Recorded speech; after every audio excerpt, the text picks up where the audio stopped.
Hey, movie fans, welcome to a brand new episode of FYC, the best and most fun weekly awards season show you will find anywhere in the virtual world. I'm Scott Mance. Joining me, as always, are my esteemed colleagues, peers, pundits, experts, and great friends, the amazing Perri Nemiroff and the mighty Jeff Snyder. We're ready to rock and roll in our brand new episode, and we are going to be covering the screenplay categories as well as animated feature. We're going to get right to it. Mance, I don't want to interrupt you, but I literally just thought you were about to say Scream, which just like gives you a sense of where my head is at right now. Oh, instead of funny. Screenplay. We're just talking about screenplays. That's all it is. We're talking about screenplays. No, screenplays like adapted screenplay, original screenplay, and of course, animated feature, which is going to be a fun one. But let's get right to it, ladies and gentlemen, with best adapted screenplay. And Perri, I'm going to start with you. What is your number one pick for adapted screenplay? A big old duh pick. I'd be shocked if we all don't have the same pick at this point, even though I feel like Jeff throws his curveball. No, you're nodding. Power of the Dog. Power of the Dog is number one for Perri. It is number one for Mance. And wow, it is number one for the In Snyder. Yeah, and it should be. I feel like, regardless, Jeff, of how you and I feel about Power of the Dog, it is getting loads of attention. And it did just win Best Picture Drama and Best Director at the Golden Globes. And we'll get to that in a bit. But Jeff, what is your number two pick for adapted screenplay? Another movie I just didn't really get or like, The Lost Daughter, also a Netflix movie. Also a Netflix movie. Yes, that's right. Also number two for me as well. Perri, where is Lost Daughter on your list? These two feel like they're so far ahead of the pack that Power of the Dog and The Lost Daughter is really the only order anyone could have right now, with, I think, Power of the Dog being the front runner by a mile. Yeah, I agree completely. There are two movies that are locks at number one and number two, and they are Power of the Dog and The Lost Daughter. I did like The Lost Daughter a lot. I thought it was a really complex screenplay with complex characters, and I thought Maggie Gyllenhaal did a great job. It's nominated for a Critics' Choice Award and also a Spirit Award. So that brings us to number three. Perri, who do you got for number three? I'm really excited about my number three pick, and I'm hoping that even though I think the other two, as we just said, are the far away front runners at the moment, this one picks up steam. I'm going Coda at number three. Boy, do I love the amazing Perri Nemiroff. I have Coda as my number three as well. I just love this movie to pieces. I've talked about this before many times on FYC. Jeff, do you have Coda in your top five anywhere? I had it at number 4. I'm totally fine with it being number 3 on our list. Obviously, Coda is my favorite movie of the year, and I think it's by far the best screenplay among these contenders. It's so weird because it feels like an original screenplay, even though I know it's based on a French film. It just doesn't feel like, Macbeth is Macbeth, West Side Story is West Side Story. This feels new, even though I know technically it's not. But so my number 3 was, in fact, West Side Story. My number 4 was West Side Story. My number 3 is Coda. I just want to say, Jeff, so Coda is your favorite movie of the year of 2021? Yeah. Mine too. I just love that movie to pieces. I just rewatched it. It really holds up. Hard to believe it's actually been a year since we all saw it through the virtual Sundance Film Festival. We are about to jump into another virtual Sundance Film Festival. But I'll take what we can get from Sundance. So West Side Story, I have it number 4. Perri, is West Side Story on your list? Mance, we got the same list thus far. Yeah. I'm number 4 for West Side Story. Now, Perri, so we all agree. We all agree, but being West Side Story, I love the original film from 1961. So it is West Side Story. I mean, I have it on my list. You have it on yours. Is West Side Story deserving of a nomination when it's almost the same film? Jeff. I mean, in any other year, I would say no. But when you look at the other nominees in this category, I would have to say yes, it is deserving. And I think that, obviously there's a lot of love for Tony Kushner out there. And he did do some different stuff with it, right? With Rita Moreno's character. Right, right. And, Tony Kushner is a two-time Oscar nominee, both of them for Spielberg movies. Munich and Lincoln movie is nominated for Critics' Choice Association Award for screenplay. And, Perry, what's your take on that? I'm all for it being in this category. If these things were up to me, like Fear Street would be getting a Best Adapted Screenplay nomination, and that's just plain old not happening. But given the likely contenders, if I were to select a list of 5 of my own, yeah, West Side Story would be in the mix. All right, that brings us to number 5. What is in your number 5, Perri Nemiroff? This is definitely the tough spot on the list. I changed this quite a few times before we started recording, but I settled on Dune. I think that Dune is proving to be making a lot of noise right now, and I know it's going to mostly rack up nominations in the technical categories, but I do think it might get some attention for screenplay, and I think it is a very good adaptation of that novel. Okay, well, it looks like you and I are soulmates on this list. Our top 5 match completely. Okay. Dune is on my list, and at number 5, Eric Roth, John Spates, and Denis Villeneuve nominee for a Critics' Choice Award. Jeff, is Dune your number 5? No, you don't get an Oscar nomination for adapting half of a book. Okay. Well, yeah. What? I'm sorry. Why not? I really think that they will embrace something a little bit more writerly, and that's less VFX driven. And I feel like Dune elsewhere below the line. So there's a bunch of movies I would put over Dune. I ended up going in the number 5 slot, even though I have not finished watching this movie. I went with Drive My Car, which I think could sneak into the field somehow if enough Academy members are encouraged to watch it after all these critics awards and wins and stuff like that. We're talking before the show, and we're not going to, cast judgment on the movie because she hasn't seen it. I haven't finished it, but it's tough to get through. It's a 3-hour Japanese. That's a very valid point. First of all, Drive My Car is an outstanding movie that is finally picking up steam in terms of getting more exposure because it's winning so many other awards. It's getting so much attention. So many other critics groups like the LA Film Critics Association named it as their best movie of the year. And it absolutely is deserving. And Jeff, that's a valid point to make. As much as I love Dune, and I think that it's deserving of being in the number 5 spot, it is a shoo-in to get nominated in many of the crafts categories. Perri, do you think that either Drive My Car or another film in your honorable mentions could sneak up and take Dune out of the number 5 spot? I think that the only one that could do it right now is Drive My Car. Those were the 2 films that I was flip-flopping between this morning when I was finally finalizing my list for this particular show. I think some of the other ones that many might suspect could be contenders right now, like Nightmare Alley. I mean, I've said this quite a few times this season. You guys know how much I love Guillermo del Toro and I love his work.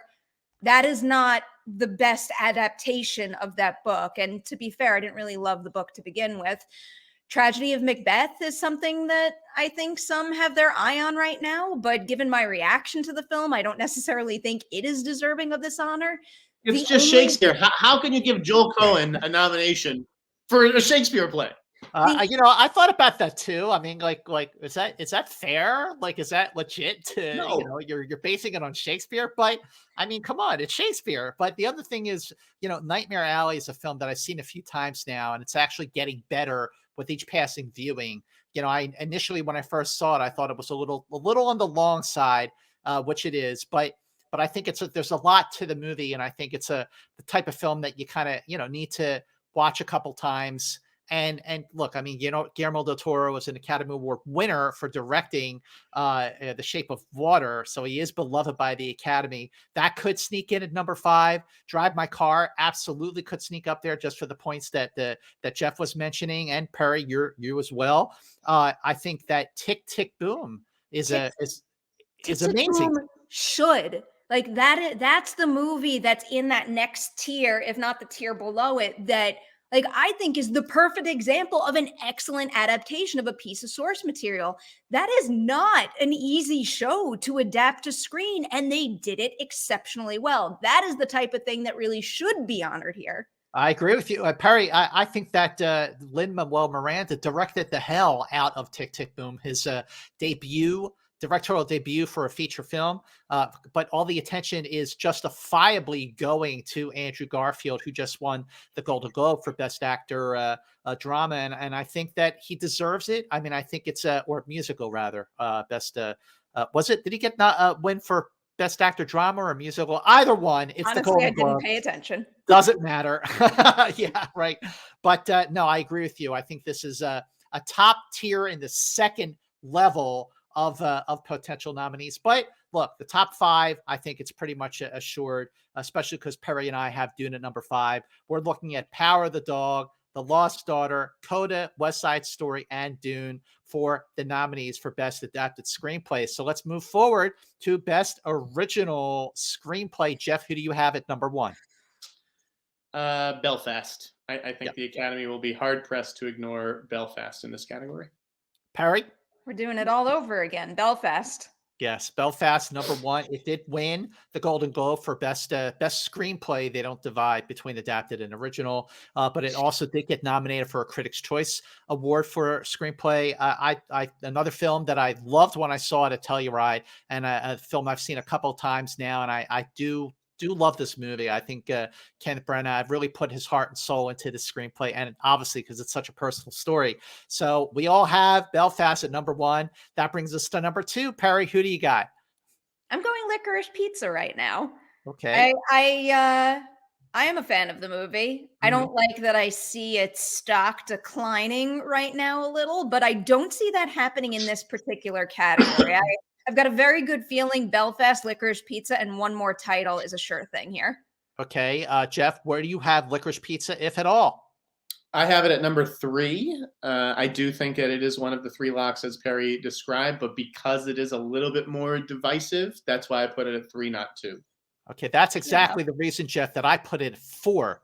But it is on my top 5, so there is that. But I have Licorice Pizza at number 4, even though I do love the film. I am seeing a little bit of divisiveness out there in the virtual world from other pundits and critics talking about the film because it's just so loose. You know, it doesn't have like a fully defined narrative arc like traditional screenplays do. But I think that's part of the brilliance of it coming from Paul Thomas Anderson. It's nominated for a Critics' Choice Award, also a Golden Globe, and the New York Film Critics Circle. But I have it at 4, so I'm going to say what my number 2 movie is, and I think it is a lock. I'm wondering if you two will agree. I have my number 2 at Being the Ricardos. Wow! Oh, wow. That look, Perry. That look got me right here. Do you not have that on your list at all? I'm a huge fan of Being the Ricardos. I absolutely loved the movie. It came pretty damn close to cracking my top 10. I bumped it out of this category entirely. From Aaron Sorkin? Academy Award winning screenwriter of The Social Network? Why? I think that, I mean, I guess I have to jump ahead to discuss it, but, you know, I keep looking at Being the Ricardos and Don't Look Up and thinking that, you know, if we're going to go with one of those, you know, Academy darling type people, like, I just think they're going to lean towards Don't Look Up and McKay more so than Aaron Sorkin and Being the Ricardo.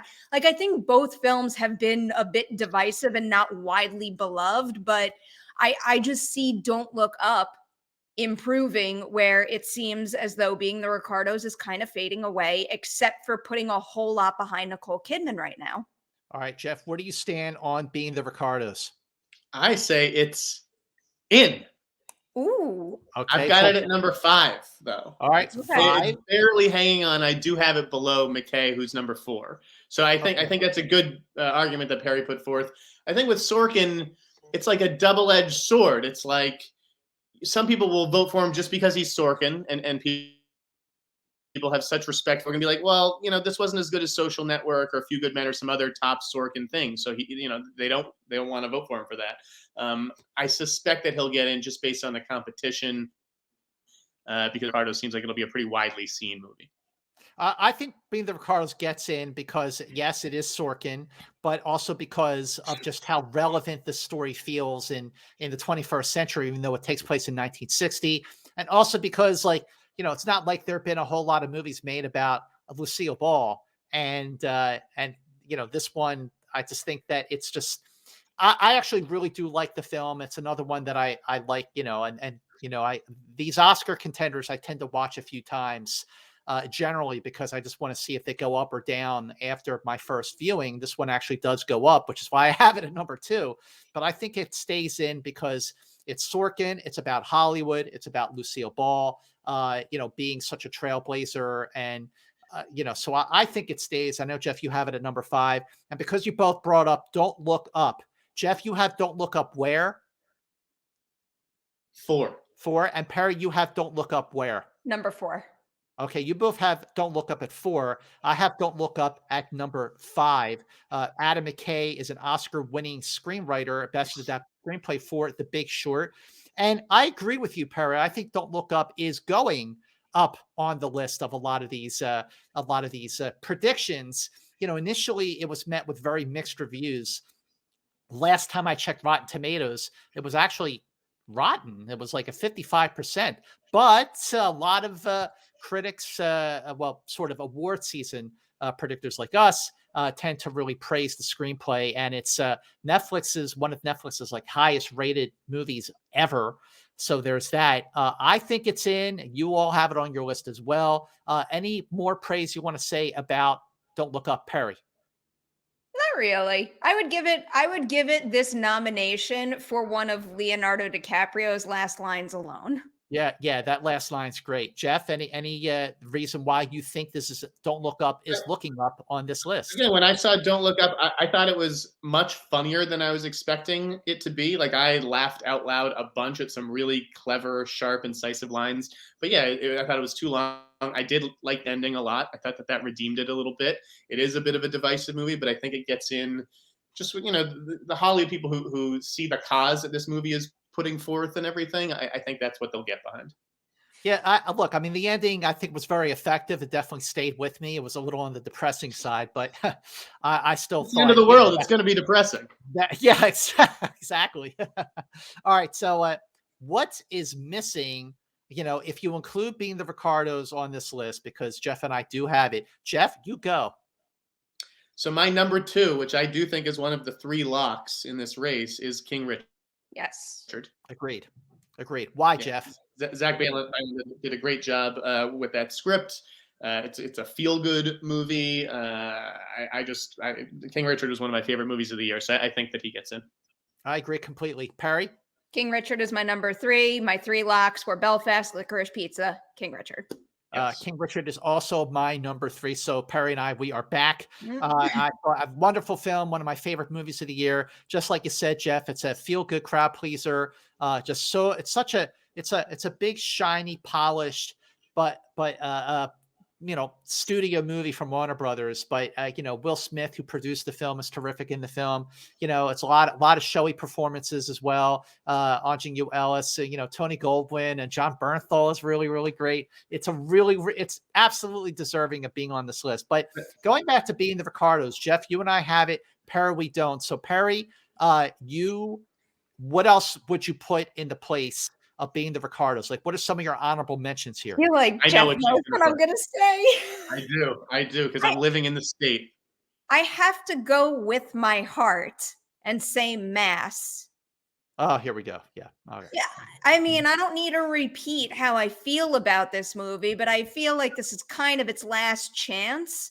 And I do definitely hear more Mass talk than I did last month, which is, giving me a little hope that maybe it's getting out there a bit more. And I don't know, it feels like the kind of movie to me that voters will feel the need to honor in at least one category. And again, because we discussed it already, given the fact that the acting categories are seeming unreachable for it, this is also just a perfect place to honor it. Look, I agree. I mean, I feel the same way you do about Mass, but when it comes to predicting these nominations, I'm voting more with my head, not my heart. Just because I'm trying to predict what's going to make it, not what I think deserves to make it. Jeff, do you think there's any chance that Mass could get in? No. I think it's just too small. That's why I went with being the Ricardos over it. Size matters in this race. Why I think something like Don't Look Up, being the Ricardos, that's widely viewed, is going to get in over Mass, over Pig, over Come On, even. And the other thing is, I think you have to even be mindful of these foreign language movies that could sneak in, the same way I predicted Drive My Car for the 5th slot in Adapted. You could see The Worst Person in the World. You could see Parallel Mothers. You could see The Hand of God. You could see A Hero. That's Yep. four legit, acclaimed movies that could sneak in here somehow via the international vote. Did you say Come On, Come On? Yeah, I think that's a smaller one. Yeah, think yeah, because it's I in the think Come same On, boat Come as On. I think Come On, Come On certainly deserves a chance. I think Red Rocket was one of the best movies of 2021. Forgot about that. Amazing, amazing film. Simon Agreed. Rex is just superb in this movie. Sean Baker co-wrote the screenplay with Krista Bergach, and he directed the film. Red I would Rocket love to is- see that get in that, man. I'd love to see that and Come On get in over Don't Look Up and being the Ricardos. Listen, if Red Rocket and Come On, Come On got in, I would be extremely happy. Another film I hope gets in, but I'm just don't know based on the competition here, is Parallel Mothers, written by Pedro Almodovar. Perri, I know you like that film as well. Right about it. And also Spencer, written by Stephen Knight. That's a film that everyone's talking about Kristen Stewart's performance, but I think the screenplay is just absolutely terrific, and he's also worthy. Any talk about Spencer or Parallel Mothers, Perri? Spencer is exceptional. Like, the more I watch Spencer, the more I think it should be nominated in like every category it could possibly. Are you be watching nominated Spencer for. again and again? I watched it again. I've I watched watched it it- again. I've watched it quite a few times at this point, and with every single rewatch, it gets further and further highlighted that this is a version of this story that wouldn't have worked unless every single element of the production was operating at like peak performance and everyone fully understood what everyone else is doing. It's like you look at some of those visuals that make your head spin, and then you pair it with the Johnny Greenwood score, and that gives it maximum effect. And you could just hear and feel everything influencing the tone of the movie every single step of the way. I'm very impressed by that one. I agree. I agree completely. But I think for the sake of the fact that Jeff and I do both have Being the Ricardos on here, so our original screenplay list is going to be Belfast, King Richard, Licorice Pizza, Don't Look Up, and Being the Ricardos. But I think this is a very, very competitive category. We might come back to it and see if It's anything a deep changes. category. It is a very competitive category, and that makes FYC a whole lot more fun when it is a competitive category. So let's move on to Best Animated Feature, and I think maybe not such a competitive category. I think there are movies here that everyone is sort of listing the same five, or maybe not. Perri, what is number one on your list? I gave myself the okay to go with my heart because I will be shocked if we don't have the same five titles. My number one right now is the one that I want to see win the actual award. It's The Mitchells versus the Machines. Okay.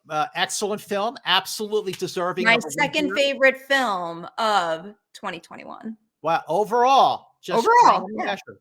That is a bold statement, Perri Nemiroff, and I agree with you. I think the film is terrific. Jeff, Mitchells versus Machines on your list? Number 4, actually. And I really liked it too. I thought it was a lovely animated movie, but I think some of the others are a little bit weightier in their themes. I love Mitchells versus Machines. Number 5 on my list, not because I don't like it, but because I think that the other 4 films are just outstanding. Jeff, what is your number 1? Not my personal number 1 as far as animated movies go this year, but I put Encanto in the top slot. Okay. Encanto, I have it number 2. I did love Encanto. Perri, you have it at number 2 as well? My number 2, I think it's excellent. I mean, it's like a truly magical watch. As much as I love Mitchells versus the Machines, it's like one of those scenarios where I can't be mad if these other titles win. Totally, absolutely, totally. Again, Encanto is a magical film about a magical culture. So there you go. Encanto is my number 2. My number 1 is Luca. Mhm. Not because it's my favorite animated movie of the year. I'll get to what my favorite animated movie of the year is, but I just felt that being a Pixar movie, there's always that edge, and it's a beautiful film. Brings all the feels as the Pixar animated movies always do. Jeff, do you have Luca on your list? Yes, it's my number 2, and I preferred Luca to Encanto and Mitchell's vs. the Machines. I thought Luca was really, really good. Okay, Perri, where's Luca on your list? I have Luca at number 3. I think Encanto's picking up steam, so that's why I put it ahead of Luca. And then, like I said, Mitchell's is just my favorite, so I'm insisting on putting it at number 1. Okay, well, my number 3 film here is my favorite movie of the year. It's down at number 3 because it's just came out so long ago, or rather, it dropped virtually so long Yes. ago. Is Raya and the Last Dragon? I just love this Whoa. movie. Oh, it's so That's your exciting. favorite movie of the year? No, animated movie. Favorite Okay. animated movie of the year. Oh, did I say favorite? Yeah, no, my favorite animated movie of the year, Raya and the Last Dragon. It came out last winter, and I just thought when I was watching it virtually, I just kept thinking, man, I wish I could see this movie on the big screen because Mhm. it's so beautiful. Raya and the Last Dragon. Perri, is that on your list? Ryan the Last Dragon is my number 5 right now. I'd be shocked if it didn't get the nomination, even though it's at number 5. But this is one of those animated movies where I feel like the time of year that it came out just isn't serving its chances as well as some of the others. But it's like quite the storytelling and visual feat. I mean, I think that Ryan the Last Dragon has some of the best action choreography that I've seen all year, whether Mm. you're talking about animated films or live action ones. Yeah, I just thought Raya and the Last Dragon, it was such a world building film, such a visionary film.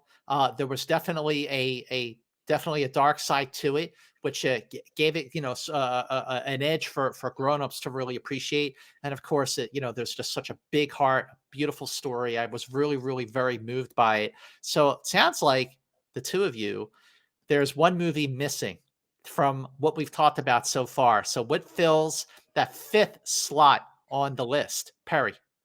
That would Well, be my number. my number 4 is Flea. Flea. Yeah, my number 4 is Flea as well. Jeff, where was Flea on your list? I like to rhyme, so I did Flea at 3. Oh, okay. All right. So all right. So Flea is your number 3. It's my number 4. It's Perry's number 4. Film that it's beloved and beautiful and awesome. So our 5 matches, there a chance that like Sing 2 gets on this list? I really love the Sing movies, and I really love Sing 2. It's not worthy of the nomination quite like these other films are, so no. Jeff? I have not seen Sing 2. I was a big fan of the first film. But I think that if any of these contenders are susceptible to an upset, it is Raya. And you could see something unconventional like Belle or Summit of the Gods slip in there. But yeah, I think Sing 2 will probably be penalized just by virtue of being a sequel. Yeah, I mean, Sing 2, I mean, when you compare the depth of some of these other films, the actual storytelling that goes on in these other films that we mentioned in our 5 that we do agree on, I just don't think Sing 2 makes the cut. I enjoyed the film very much. I love the music. I mean, you got Bono playing an animated character, and you two writing a song, and Scarlett Johansson and Bono singing together. But a lot of fun. But is it an Oscar-worthy movie? I just don't know if it makes the cut or jumps in past any of these 5 other movies. So sounds like Have either of you seen Belle or Summit of the Gods? I haven't. Have you? No, I haven't seen either one. Okay. Harry? No, I have not, and sometimes I use whether or not I have seen something to gauge if voters have seen it, which is part of the reason why I think we found our 5, and I don't think it's changing. I think We you're did right. find our 5, no question about it. And those 5 movies are Encanto, Luca, Raya and the Last Dragon, Flea, and Perry's favorite, The Mitchells versus the Machines, which is on Netflix. So if you haven't seen it yet, check it out. So there you go, ladies and gentlemen. Best animated feature, best adapted screenplay, and best original screenplay. 3 categories in just less than 30 minutes here on our latest episode of FYC. Thank you so much for watching. And thank you, as always, to Perri Nemiroff for picking up the ball for season 4 and making FYC happen. Of course, you can follow Perri right here. This is her channel, but she is also on Twitter and Instagram. Where? At P. Nemiroff. And Jeff, where can people find you?